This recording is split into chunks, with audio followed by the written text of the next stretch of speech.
Hello and welcome everyone to Conscious Conversion, a weekly podcast about how we bridge the gap between business and spirit, money and meaning, technology and regeneration in a wildly changing world. In a time of so much polarity and uncertainty, this podcast explores how together we are connecting across the planet, across our differences, and across dimensions as we build the new earth together. As always, I am Sarah Yamtich, your host. And I just want to remind you, if there's ever any lag time in our conversation, or if there's ever any strange sounds in the background, I'm living in the jungle. And you never know what's going to happen here, as with anywhere in the world. And I am so excited to introduce you to today's guest, Katherine Croston, who actually she's in Maui, so she might have some interesting, fun jungle things of her own that might happen. And Maui, Katherine and I were just chatting right before I hit record. We don't actually know each other well. Like a lot of my guests I've known for a while in one respect or another, and Katherine and I are new to each other, but this feels like a fast friendship. There's an instant connection here. So I'm really excited to learn more about you, Katherine, as our audience also learns more about you. Thank you for being here. And inviting me. Thank you for having this conversation with me. So I'll give y'all the spiel of who Katherine is, and then we'll hear the real deal from her mouth. But she is a wild wolf woman. I love that. Constantly reshaping herself and her work around womanhood and the cycles that we follow. Trained in many yoga modalities such as Vini, Bhakti, Vinyasa, Kundalini. She's also a lifestyle and nutrition coach. She currently lives in Maui and loves leading and empowering women to rise and live the life of their dreams. Her current offerings include a 7-week transformational online course for women that heal physical and mental false belief systems that hold us back from thriving in every aspect of our lives, one-on-one sovereign woman coaching, and her most current edition has been stepping into managing the Inner Temple online community of Sacred Sisters. Also, the beautiful Katherine is currently pregnant with her second child. She looks gorgeous. And yeah, it's so good to have you and your sweet babe here with us today. I love that bio, actually. It's like one of the few bios that I actually hear about myself. And I'm like, yes, that is me. Good. That's awesome. Then you've done it well. A wild wolf woman. Yeah, I love that. And yeah, thank you for inviting me here and just having conversations. I feel like podcast is one of the things that it's on my radar. Like I want to do it too. But sometimes, you don't even have to do it. You just have to participate more on other people's podcasts, So again, thank you. Thank you for doing that. And it's like so intimate in a weird way because a lot of people are like, it's like online, anything intimate. And for me, it is. Like the energy that I feel, from having this conversation is pretty real. And I just love, I feel like one of my superpowers, we all have like strengths, is like following like spirit in that way. When people reach out to me and they're like, yeah, let's connect. And, just trusting that connection. And so many beautiful things happen from when I say yes to that level of like intimacy with what you would call like strangers. And I just got a reminder of that on this tantric workshop that me and my husband we were doing. And it's like so true because sometimes we're like, we pray for more intimacy in our relationships. And then we're not gifting that to our present moment at each moment, So it's like sometimes just walking on the street and connecting eyes with someone and just having like a moment of intimacy with a stranger can bring up more intimacy in all the other realms of your life, And yeah, I don't know. I'm sharing that because I guess we all go through like hard moments in our lives where we naturally close up. And maybe it's not a bad thing, maybe it's like you putting your own boundaries. But it's good to soften up again, to remind ourselves like why we're doing this. Like you told me before, even like hitting recording. Like, I'm doing this because I actually really enjoy it. You know, you might be receiving things from this podcast that you didn't even expect. But if your root is like pleasure and enjoying, it means that you're like really sending that vibration into your projects, into your life, and just giving permission for other people to do the same, you know? So yeah, thank you so much for doing that. Aw. I feel like I have a sense of the answer to this question just from how you segued into that beautiful sort of introduction to yourself. But I want to ask you anyway, who are you in this incarnation and what is your purpose?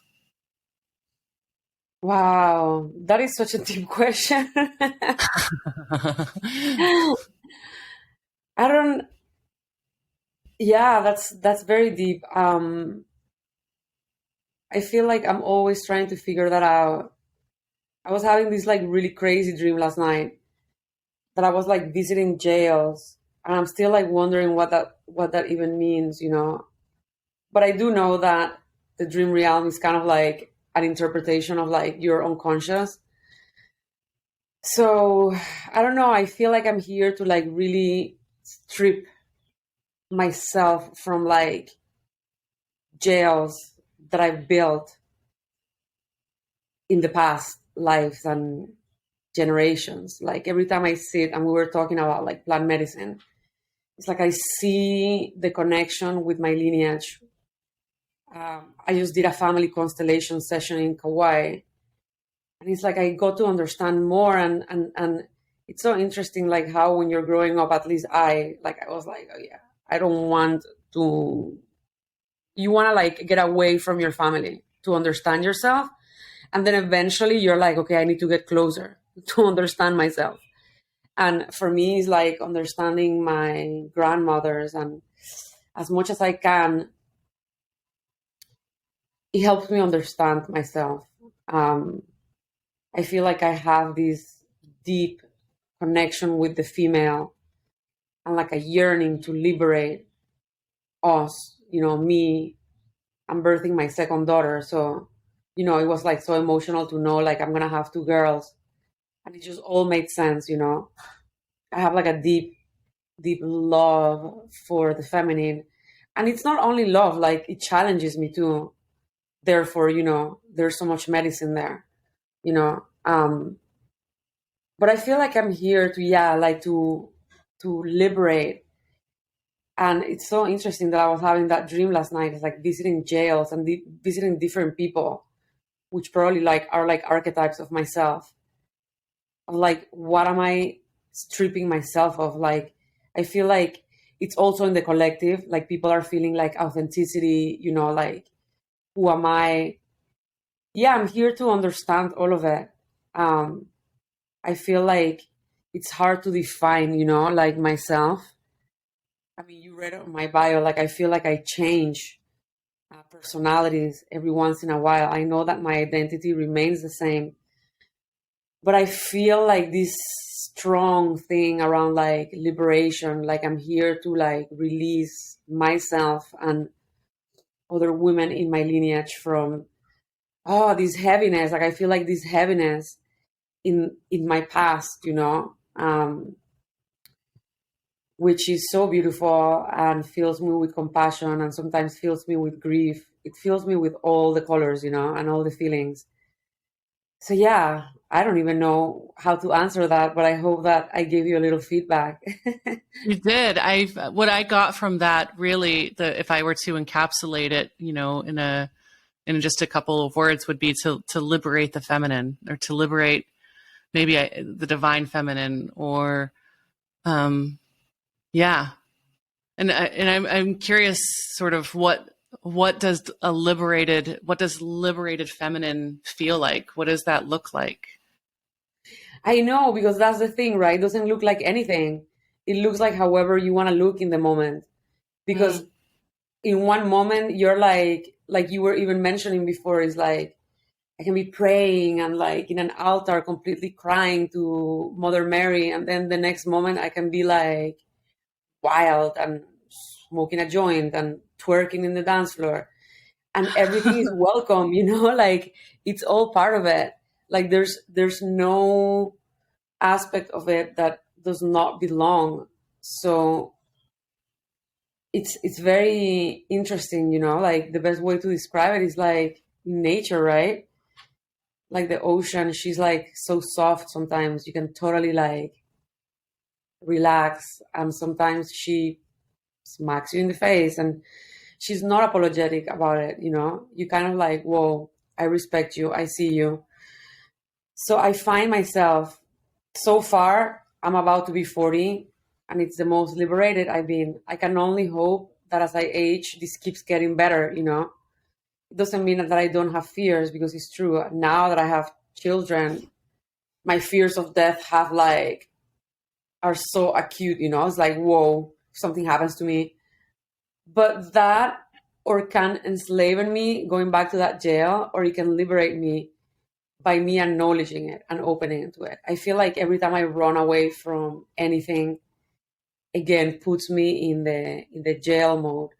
But every time I speak about it, and that's why I love this therapy of like how we are a generation, like me. Sometimes my mom is like, do you have to like tell everyone everything about your life? And I'm like, it's not about like me wanting to show people like for a reason. It's because for me it's so healing to tell people like, fuck, like I'm not perfect, like this happened to me. And it's almost like a healing aspect that happens when you speak about your wounds, when you show up in vulnerability, because it's like I'm healing myself selfishly, because I'm like, it's kind of like what religiously you would do when you went to church, right? It's like you told the priest like this sin. I think it was always meant to be about like you confining, like I confide in you this which happened to me, so that by me speaking the words about it, you can liberate me. It wasn't about like the priest telling you like you're a sinner, now you have to go and do that. I think like now we're doing that with each other, you know? It's like, Yeah. can I tell you what I did? It was so freaking fucked up. And then you're like, oh, thank you, because I thought I was crazy. Like when that happened to me, and it's like so beautiful To have a witness. to have a witness. Yeah, to have a witness to our human experience, you know. And so going back to your question, like I don't think there's any shape and any form, and that's why we women are so complicated and beautiful at the same time. Or maybe not complicated, complex. That's the best word, because I feel like that is the most authentic thing, that you know, we don't have to put ourselves into a label. Sometimes the mind wants to, and I've been through those stages in my life, you know. I've been to like, oh, or I'm a yogi all the way, and I don't drink and I don't do anything except like praying and stretching and praising, you know, or I'm all into partying and don't give a damn. And I'm like, whoa, now I'm finding myself in a place where I'm like, wow, I'm all of it and even more, you know, like I am constantly like feeling everything. And she's wild. And I guess that's my own meaning of like being a wolf woman, is like all the aspects that are being revealed. And probably I don't even know, because again, I'm stepping into a new foundation of what is to be a 40-year-old woman, you know, which again is not like I know that people say like you're ageless, and yeah, there's a part of you that is ageless, but there's like a biodynamic rhythm that we also follow, that it's very beautiful, and we don't have to deny it just because we're scared of aging. It's like there's something that does happen to you when you are aging, and for me, it's like beautiful. It's like strength. It's like wow, I'm lucky enough. I am one of those that I do want to live like until I'm 90, you know, and experience what it is to be, you know, on each stage of life. And yeah, like hopefully I can embrace, and we can embrace as a culture, as a society, like what it is to go back to being children, you know. There's so much shame in like being taken care of when you're an older person. So it's interesting, you know, the whole thing. And this human experience is very interesting. It's very painful. Like me and my husband, we were sharing about it the other day. We were just like, funny enough, this is very funny because like we ended up watching that Jennifer Lopez movie like for Valentine's, and my husband, like, usually he doesn't like any of those things that are like too cheesy, but I guess we were in the Valentine's mode, and he ended up crying, and I was laughing at him because I'm like, oh, you never knew that Jennifer Lopez would make you cry. Huh? But it was like, it was like the typical story of like all the events of life. And I guess we cry everything because we're pregnant. And it's like life is a constant heartbreak, like you fall in love and then you lose the person, whether like the relationship or the person dies, and you give birth to your children and you're a mom, so you know that. And the first thing that also comes to your head, besides like, I love this person the most, is like, wow, if something happens to this kid, and that is with you forever and ever. And it's like that bittersweet, like all the flavors always intertwined in one moment, and if I try to avoid it, like I'm avoiding myself, so to live with that vulnerability, like with your heart open all the time, is the most authentic thing we can do, but it's also very courageous. And, and we forget that. We forget. Wow. Yeah.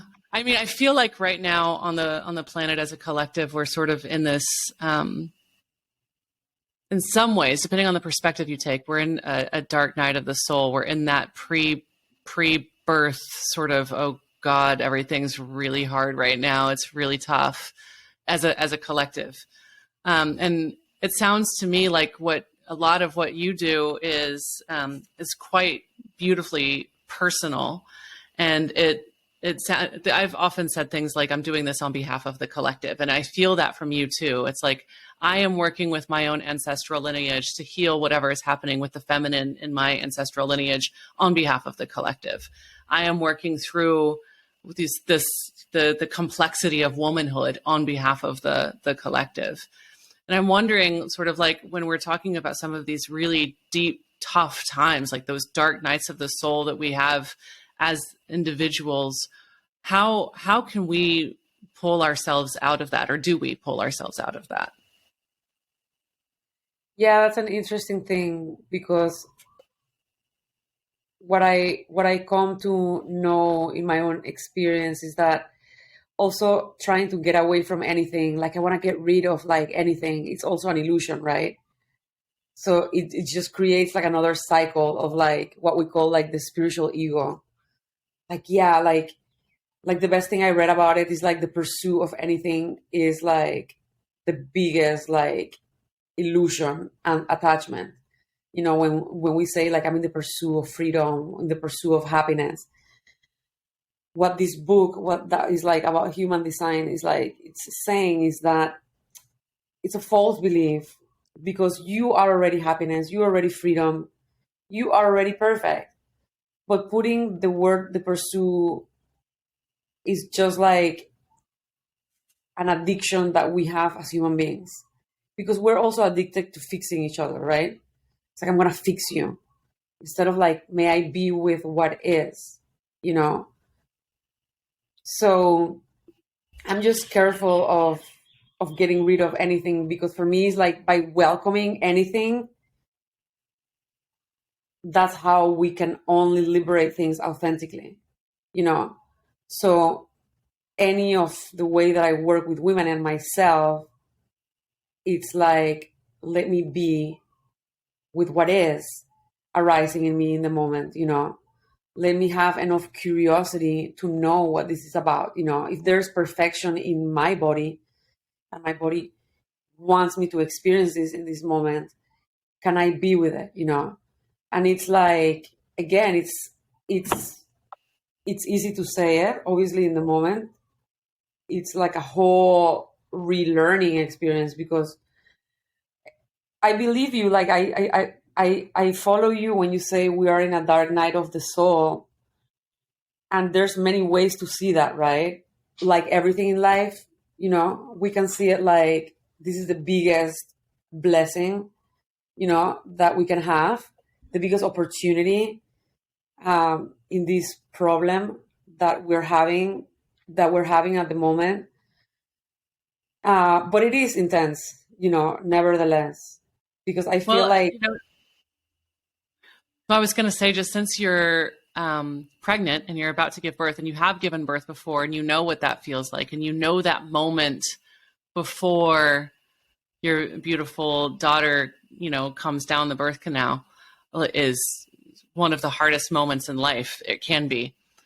it's, So it's a little. I mean, I would imagine, it's you have to, as you were talking about, like just being present with what is, and not just accepting what is, but embracing what is.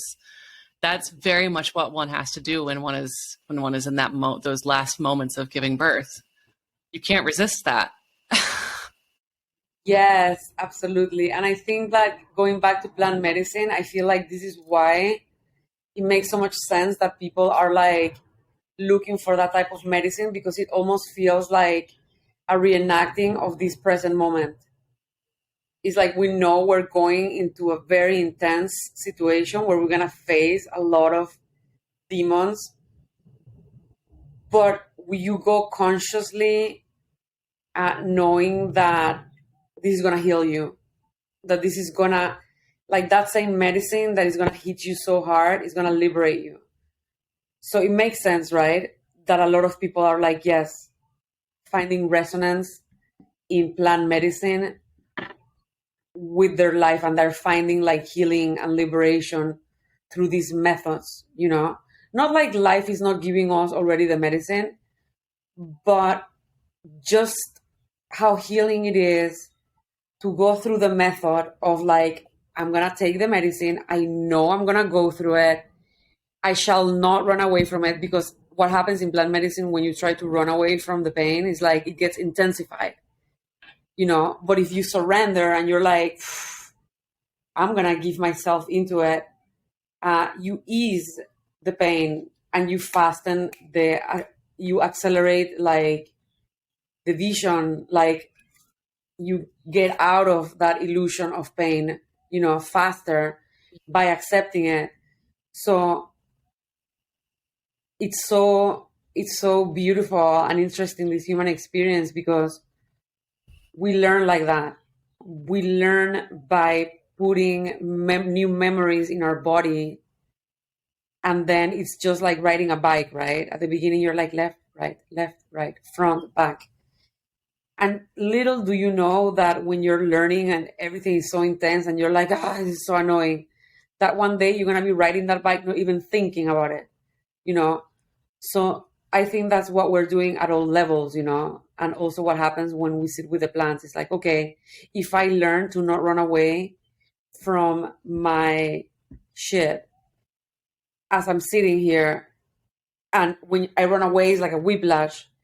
Eventually in your own life, you're going to start not even thinking about it, but also doing that more often.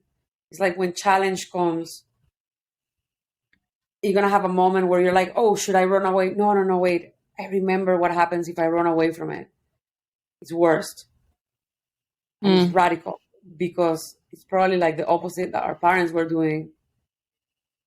But that's why this generation is so courageous, because we're like literally like Christopher Columbus, like writing a new book around how life is. And it's very uncomfortable. It's kind of like the house just like crumbled, like Encanto, like the house crumbled and now you have to like rebuild the house. And it's not the favorite part of a human experience, let's be honest. I rather come to the house when it's ready, polished, candlelight, But now we have to be like, oh, fuck, like this house looks like shit. We have to build the house. Yeah. Yeah. Totally. Yeah. I mean, it's an opportunity to build the house exactly how we want it, that's part's exciting. And if we're doing it together, then we can all contribute our individual unique gifts to it. And I don't have to be the one, laying down the foundation, since I don't fucking know how to lay down a foundation for a house, but there's someone else I know that does. And, I can maybe sort of help hang up the artwork or put on some nice music or, whatever it is, help hold some ceremony. Or, if I were to really get explicit or literal with it, I'm the one who tells everyone in the world about this amazing new house that's being built. So there's, we all have a different sort of role to play in the building of our house or in the building of our new paradigm or new earth. What you've got a business and an online business and maybe some parts that are in person as well. What is your specific role in building our new earth and as utilized by your sort of business or your offerings? Well, I'm a very well described Gemini in that sense, because I like doing a little bit of everything. I don't like even labeling myself as anything. But yes, I mean, I've been working very close together with women, especially since I became pregnant with my daughter, because I used to work with both, female and male. I've had a restaurant, I've had a shop, but I had like a spiritual awakening, like a dark night of the soul in my Saturn return, when I was 28. And I closed the restaurant, and I was like already like, doing a lot of yoga. And because of my own pain, I was like, whoa, I need to give this to people. So I started like leading and guiding yoga retreats, So I opened up my own business around yoga retreats, because what I did study was like events, business, and hotel management. So I find myself now, after all of that, my event organizing skill is like something I love, and I have a very business side of myself that I embrace a lot, especially now, because I neglected it and I wanted to push it away when I literally was like, I want to be a yogi. So, but now I'm like I tell you, like I am the opposite. I'm kind of like, no, like I bring so much financial awareness into the leadership that I work with women. So from doing a lot of events, which I still love doing, and it's part of what I'm doing for Sacred Sisters, as a community manager, I'm building like events and classes on this online portal, which I'm so grateful for, because since 2020, a lot of like the in-person things just shifted online, and my business like literally shifted online. I have an online course which is called the Divine Feminine, that I started teaching 3.5 years ago. Literally, as I birthed my daughter, this course was birthed. And it means the world to me, because I actually wrote it through like transmissions that I started receiving here in Maui 7 years ago. When I came to Maui, she started teaching me like different ways of living and awakening my feminine, my active feminine, healing also the masculine, because when I say I am in my feminine, it means that I have a very fucking courageous masculine too, Otherwise, the feminine cannot be contained, The best way to put it, that I heard a friend saying lately, is like, the feminine is the water in a river, and the masculine is the river bank. Without the river bank, there's no container. We're just like everywhere and around. And that masculine is inside of me. And if I have like a hating or hatred with the masculine that is like extreme, it's because I have an own imbalance with my own masculine, and and also the opposite with the female and with the masculine as well. But anyways, my business, I feel like, again, like I told you at the beginning, when I became pregnant with Gaiam, I had like a clear vision. And when I say she's like, I have this, we have all of these like entities that run around us, and they speak to us. And I work a lot with the serpent. And I have a conversation with her, I swear to you, every day. And she came to me and she's like, you're going to start working with women, like for real. And I was like, okay. I started guiding women's circles back in California, because we used to live there. We moved from Encinitas, actually. And we started guiding women's circles, and I didn't know how far this was going to go, but so far I have the Divine Feminine. Again, I finally put it into context So right now it's an online course that women can buy, and it's a package that they receive, and then I guide weekly calls around it. It's a 7 week, and I've been doing it like in 4 seasons during the year, but it's online, so it's great because right now I'm gonna give birth, so I'm gonna skip a season and nothing happens, the studio doesn't collapse, so there is like a benefit to it. But I'm also managing this amazing portal. I told you, the Sacred Sisters. I love exercising my business part of myself. I feel like, in the same way that you mentioned, the more I empower myself, it's like, oh, I'm doing this for my daughters. I want to show them, because we learn by example, right? Not by preaching. So for me, it's like so important and so beautiful that I can be a mother and I can be like in my power, and I can feel so fulfilled. Like, motherhood hasn't tamed me 1 second. It has like actually encouraged me to be more wild, which is so amazing. Um, and this is something I want to scream to the world, because this is one of the biggest fears for women. Like, if I actually have children, is my life gonna become the most boring thing? And I'm like, it could, but honestly, to me, it's like been the opposite. I've been the most, ah, you know, um, Yeah, I started my business after Indy was born. I moved to Costa Rica with Indy as a single mom. I moved to Costa Rica after, with Indy as a toddler. Like, some of my bravest moments in my life, my most courageous, wild moments in my life have been after having Indy. There's a lot more at stake. yes. So the courage that you need is even higher.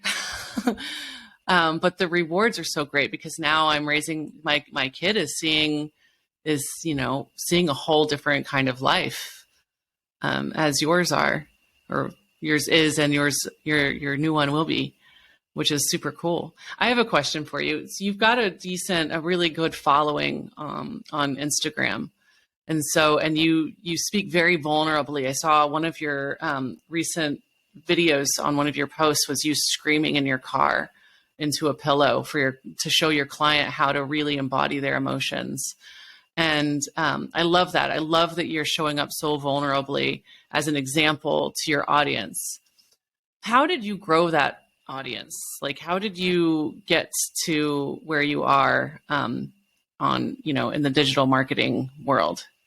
Because you're so authentic, obviously. Like, you're doing it from a deep place of authenticity. Yeah, I think I mean, honestly, it was very organic. I've been on social media like as long as, probably, I don't know, everyone has been. Um, I remember when Instagram started, like Facebook was even like more, you know, where you would share your things. I love Instagram. I have my things with it, just like with everything in life. But I'm a writer, I'm a communicator, it's my essence. Like a lot of people are. I think that the app, it fits our needs at the moment, which is like, communicate what is inside of us. Like I told you, for me, it's as healing to communicate that as for the people who receive it in a certain way. So I just put myself out there. Like, I feel like I'm an artist in that way. Like, I do it for myself, and because it helps me so much. I know that whatever you do in that way, that's why I told you, I love that you love doing this. And it's not just like, oh, I'm doing it for people only, because I don't feel like that benefits anyone. I feel like if you enjoy something, is how people are going to enjoy it, because people are going to feel it. There's nothing more magnetic than seeing someone enjoying something, than Mm. seeing someone like feeling something. So I think that, yes, the more that I show up authentically in myself, it's what makes people be interested in what I have to say. It's like an energy thing. That's why I'm saying it's weird. because it's online, and in a way like your brain is like, oh, it's untangible. But social media, it's real. It's as real as you want it to be, you know. It's like we're connecting here through social media, and for me, like, this connection is pretty real. It's like, you know, we have so many things in common, so it's like energy proving itself. So I think that, yeah, like, it's very organic, and again, it's very also your own perspective of, like, just like everything, if you ask someone else, like, are you doing well in social media, like, maybe you're like, oh no, like, my friends are doing way better. Like, I have friends that they have like millions and millions of followers, like, they are to another level. So it depends, like, how I see it. um but I feel like my following is very organic. I've been offered so many times, probably like you, every day, like, hey, you want to grow up your following? And there's nothing wrong with like buying clients, because you could totally do that, like, no problem. But my personal Instagram, like, I've always reminded myself, like, no, it's not about like how many followers I have. It's like, it's how much connection I have with whoever is here, you know. And I feel like a lot of people contact me like, oh wow, like, even brands, like, we see that it's not like you have like, wow, these millions of followers, but the people that are on your field, like, they really like reading you. And for me, that's the best compliment, because that's how I perceive myself. I'm a writer, I'm a communicator, like, I'm an artist in that way. So it's not about like how many likes, you know, but it's like, I look more into, or are people engaging, you know, like, are people like reading me, are people like replying to me? So if someone tells me like, oh my god, like, that helped me a lot, could also be my own ego, you know, but it makes me feel like, oh wow, like, I connected with someone, you know. I look for that connection there, uh rather than anything else. Yeah. No, having an impact. Yes. Having an impact is deeply gratifying. And I mean, Yeah, and especially absolutely. from what I've heard on this conversation with you, is so much that you are so committed to doing your own deep healing work with yourself. And you even said something early on, I don't know if it was before or after I hit record, but about like, you know, it's selfishly motivated. I want to do this work for my, you know, my own ancestral lineage. And yet to have an impact on the people that are observing that. And I think it's really amazing that we have the ability to do that, that we can leverage and harness this kind of technology in order to do the deep inner work, and then inspire others to do the same. So I'm Yeah, grateful that you're totally. out there like that. And it's honestly like a lot of like relearning things, forgetting others. Like, my husband always, he's like such a beautiful guide of authenticity to me, and he always reminds me, no, because when you do things for others, you're not being authentic. When you do the things that you love yourself, and then you give that to others, then that's authentic. And it's such a lesson for women, because we've come from like a past that it's been very like victim oriented, meaning that you get up and you cook for the husband because that's, you think that's your duty, or you do things in the community because you have to. So there's like this depression, you know, that runs through our line, uh, that we are healing, you know, individually and collective. And it's like, wow, that's why it's so beautiful to see each other, you know. It's like, wow, like, wait a moment, she's a mother, she's in service, and she's absolutely happy and free. Yes, people want to learn, like, what is it that you're doing, you know, what is it that you're doing? And I love sharing that, not because I want people to put me in a pedestal, not at all, because that's like really far off from where I am, because I also put myself out there and I speak about my imperfectness for that same reason. Is like, I don't feel like I'm here to be perfect. That's like another thing I teach women, is like, we don't come here to be perfect. We come here to feel the experience, you know, to be in the experience of humanity, you know. And it's like, wow, the ecstasy that comes from there, you know. So yeah, I'm really grateful for this past year. I feel like I've had my best work year of my life. And I'm still like, now that I'm gonna step out of it, because to be honest, like I'm preparing to go into my own cocoon of birthing, and I'm gonna take some months to not do anything. It's gonna be also like a sweet moment to be like, wow, thank you for this past year. Like I understand why I also like things didn't happen before to, you know, or they did happen in a way so that this could be happening now, and like collect the pieces, because I feel like a lot from what has happened this last year is like me also connecting in a healthy way to my masculine, and embracing the feminine in me, is like creating like a balance and not being afraid of like showing myself all the way.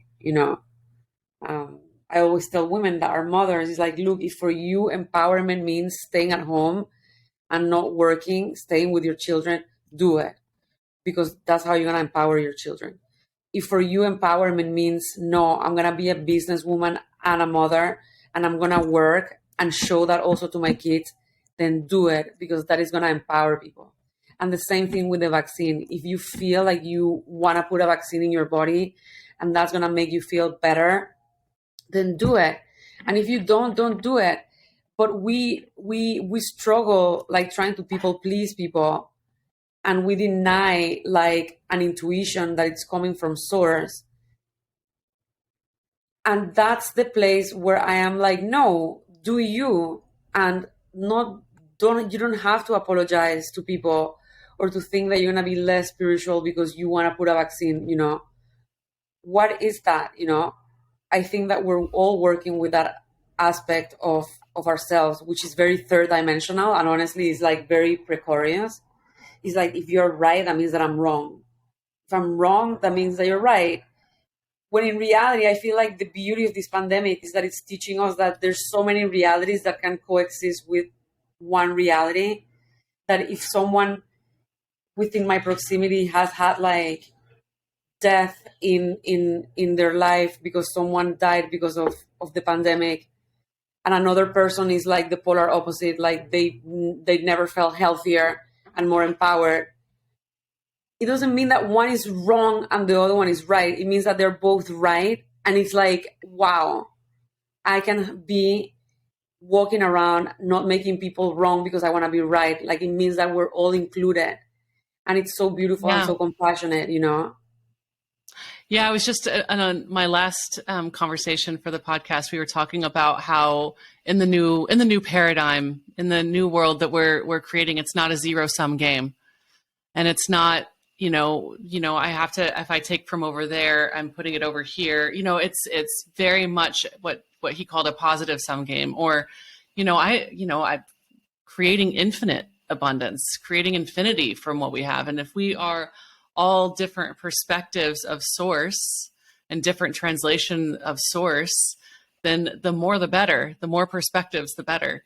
The more experiences that we all embody, the better. And the more that we can share those with one another and learn from each other and reflect to one another, the better.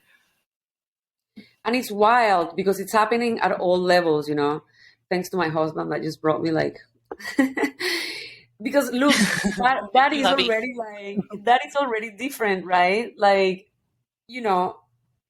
like, God bless these new relationships, at least the one I have. Like, it's so beautiful. But all of that is happening within all the systems. It's like we learned when we were little through our education system, that concept. Like, if you win, it means that there's a loser. If someone else wins, like I see it in my daughter, which is also a human aspect, but that's why all the systems are collapsing. It's not like, oh, it's only the health system that is collapsing. No, all the systems are collapsing because we are rebuilding that house that we said. It's like, so annoying, we have to build a house, clean the floor, like check the pipes. maybe take out all the foundation, but of all the systems. And it's very messy. It's not the most fun, aspect of like the architecture, but there is a beauty in learning that too, in being in that. It's like that shadow work, right?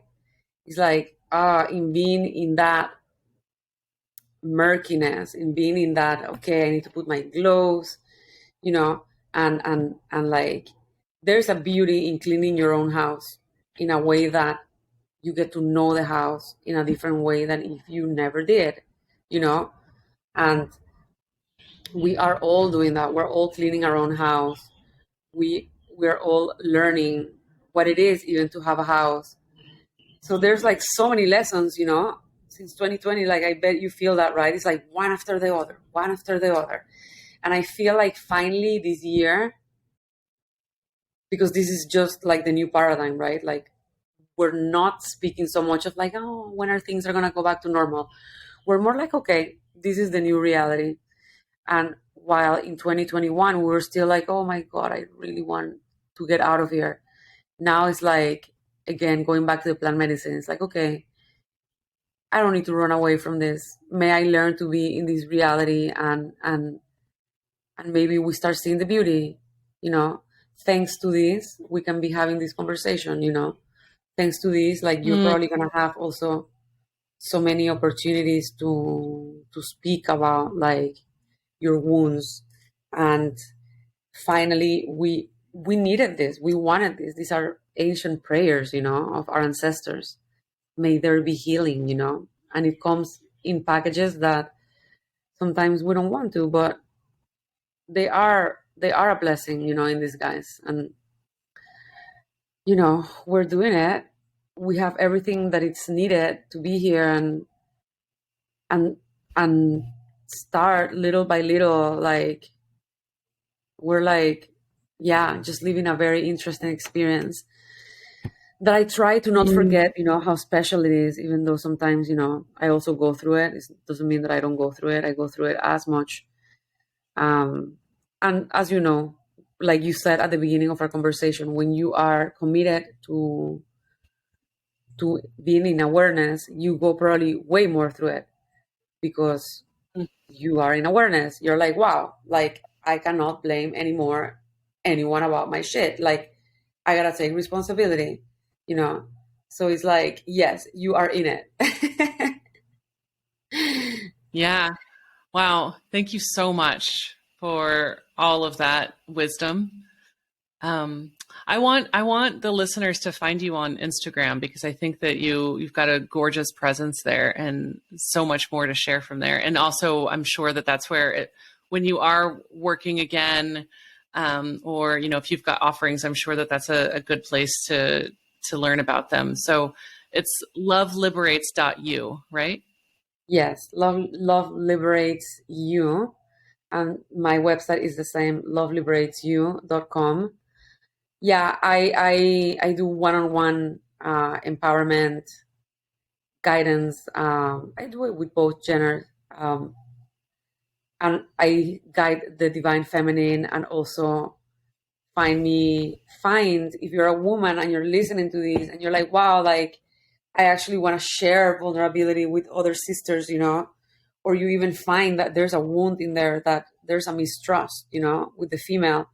Because for me, that's what I told you. Like I was called to work with the feminine. What I recognize is like I've been healing my own wound too, my own trust, with the feminine in that same way. And I think it's important to share in these ways with each other, with other women, to establish that connection again. It's like, wait a second, like, yeah, there's something beautiful about like me telling you what is going on in my life. I'm very healing. So connect to Sacred Sisters. The work that we're doing there is very beautiful. And yeah, find me on Instagram. Let's connect. Obviously, I'm sharing a lot about motherhood right now.